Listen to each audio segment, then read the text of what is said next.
everyone, here we are again. Saturday update from MotoGP in Assen, my hometown, proud of it, easy. What happened today? Well, qualifying in MotoGP, qualifying 1, qualifying 2 and the sprint race. Sprint race, as is more often than not the case, was not the most exciting race for the win. But in the end, I'm always really curious why it turns out, how it turns out, who was fast, who was slow. And we are here at the Yamaha trucks. Fabio Quartararo, the man on pole, he was on pole. He was Friday the fastest and he was today on pole position, but he couldn't do anything with it. Well, anything.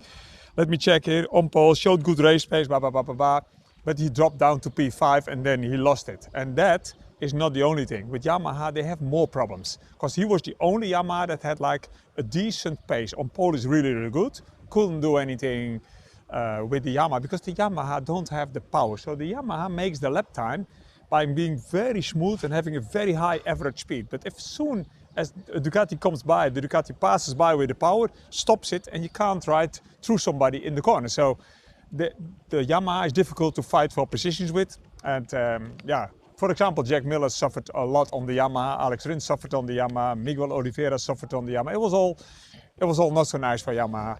Still, with Fabio Quartararo, we see there is light on the end of the tunnel.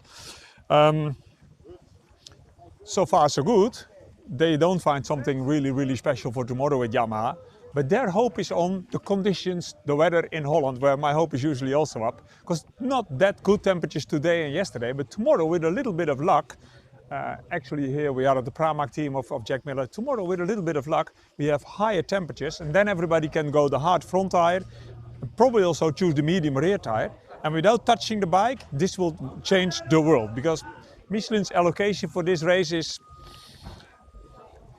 not everybody's very happy with it. So, but except the Ducati teams, because the Ducati teams, here we are, the VR46, Roche's Club, they don't suffer because that's the Ducati. There are 6 Ducatis and they all share the data and the information so much. The bike is quite far ahead of everybody. So from that club we had Fabio Di Gianantonio finishing on a really strong 4th place. Coming from the back. With the Ducatis there is no problem. Actually, when you are a Ducati rider like now, 6 people are, it puts pressure on you. You have to perform because the Ducatis are all capable to do all the winning. And speaking of winning, here we are Marc Marquez, the guy who was not even on pole position and no, not even on the front row. He was only on the 2nd row. Because his qualifying wasn't that strong and he felt already before qualifying started he was not strong, so he immediately started to wait for people. That's the guy that was fastest up until this morning. Immediately knew in qualifying I don't have the real super speed because that's a second more faster than you do in the sprint race. But anyway, he qualified on the 2nd row, had a beautiful start, a bit of coming together with Fabio. There were boosts off the packs and left and right, but it was all cool.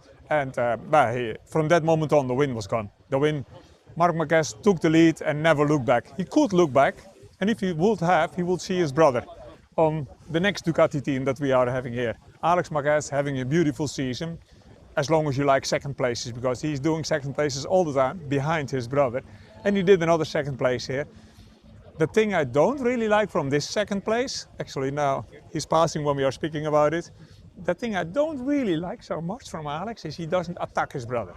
Well, you don't attack your brother normally because, you know, Christmas time and all these things, it's awkward in the family if you attack too much. But he could have tried a little bit harder to gain 1st place because for a great part of the middle of the sprint race, he was clearly faster than his brother Marc, but didn't overtake. Now, Assen is not a very easy track to do the overtaking, but come on, Alex, at least give us the idea that you tried it. He didn't try it. So Marc had a win, Alex was 2nd. Who else we need to speak about? LCR Honda. Painful. Zarco managed it to get to Q1 and then couldn't do anything anymore. And when you start from where he starts, 4th row, 5th row, you're in the jungle because you don't have everything under control. You come to turn 1 and you can get either stopped or on the outside. Sometimes the people from the 4th row find themselves immediately in P4, which can be a lot of luck. He didn't have that luck today. He was the fastest Honda in the qualifying, but he found himself way outside. He was still in the top 10, but it's difficult for the Hondas on Assen at the moment. The other Honda, Johan Meer's race was the shortest of everybody, turn 2. So start, turn 1, turn 2, and he was on his ass. You know, it's chaos. chaos for two reasons. Sprint is nice, but it also means it's very, very short. So the start is even more important than in the main race. If you're in P7 after the first two corners, you're never going to win the sprint race anymore, even if you're probably only Marc Marquez. So that puts so much pressure on everybody to take extra risk in the first 2-3 corners. Take risk, make yourself wide, bang the fairings, and but he wasn't fast anyway, so that's not the problem. KTMs, I had good hope. We had two KTMs in the top 10 from qualifying, Acosta and Vinales, of course. And Acosta found also something in himself, but it wasn't to be. The KTMs struggle, and either they change a lot on the bike for tomorrow, just like Yamaha, or they cross their fingers and hope it's hot enough and we have different tires for tomorrow's race situation. Who else is still KTMs? Another Aprilia. Oh, the Aprilia's from the team. Raúl Fernandez, okay qualifying, and he got to turn 5. I think he got pushed out by Morbidelli. Again, Morbidelli. At turn 5, which is the slowest hairpin, but it's always banging and barging in the opening lap, and he didn't go very far. Ayagura, can't really remember, but everybody on an Aprilia who's not in the top 7 should be ashamed, because the Aprilias are made for this track. We are in Holland, but the Aprilias are super good in Assen, always, and still are. And the Aprilias are good in Silverstone and Phillip Island, because on the long corners, really long lasting corners, they have this beautiful side fairing which creates this low pressure that pushes the bike more in the tarmac. And the last long left-hander before the chicane, all the Aprilias makes a lot of meter, a lot more speed, and able to do something with that. So, but Ayagura is a rookie, so I don't blame him. Raúl Fernandez is Raúl Fernandez, so I blame him. It was not good enough what he did. What else do I need to tell you about? Track limits. Assen is a lot track limits. Track limits means you're naughty, you get over the limits of the track, and as soon as that limit is green, you're outside the track, and that's in the sprint. You can do it once, you get a penalty. You do it 2 times. Sorry, you get once, you get a warning. You do it 2 times, you get a penalty. I think 75% of the field had at least a warning, and 2 riders even got a penalty. And that's only an 13 lap sprint race. So, and the thing is, I don't know if you see my explanation of the track that I did 1 or 2 days ago. Assen has corners, but it also has a lot of kinks. And kinks means very high speed, just change of direction like that. That's all about the timing. If you got the timing a little bit wrong, you're on the green.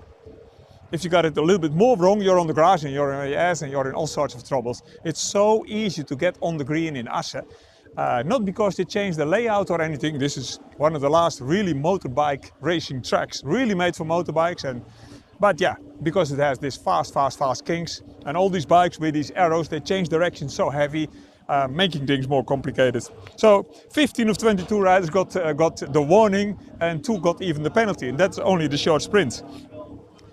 That's basically it in a nutshell from the Saturday. Today's race, usually the race is fully different from the sprint. The sprint was, well, let's be honest, boring. So tomorrow we have a really good race. But before I say stop to my cameraman, there's something about the Moto2, Moto3 Australian riders. I nearly forgot it. Because Senna Agius is in 7th position in the qualifying. He loves this track. He was on this track before. He has some know-how here. It's one of these tracks that shoots him. You know, like Silverstone where he won, like Phillip Island, along a fast-flowing corners. Starting 7 in Moto2 means everything is still open. Then we go to Moto3. Joel Kelso in 8 means everything is still possible, because it's Moto3. Jacob Roest on 17, you need a lot of luck. You need to find a lot of speed overnight by yourself or in your bike, and then a lot of luck in the race to still make a good result. Jacob Roest on P17 makes it a little bit harder to get in the top 5, but cross my fingers. That's it for today. Speak to you tomorrow. Bye everyone.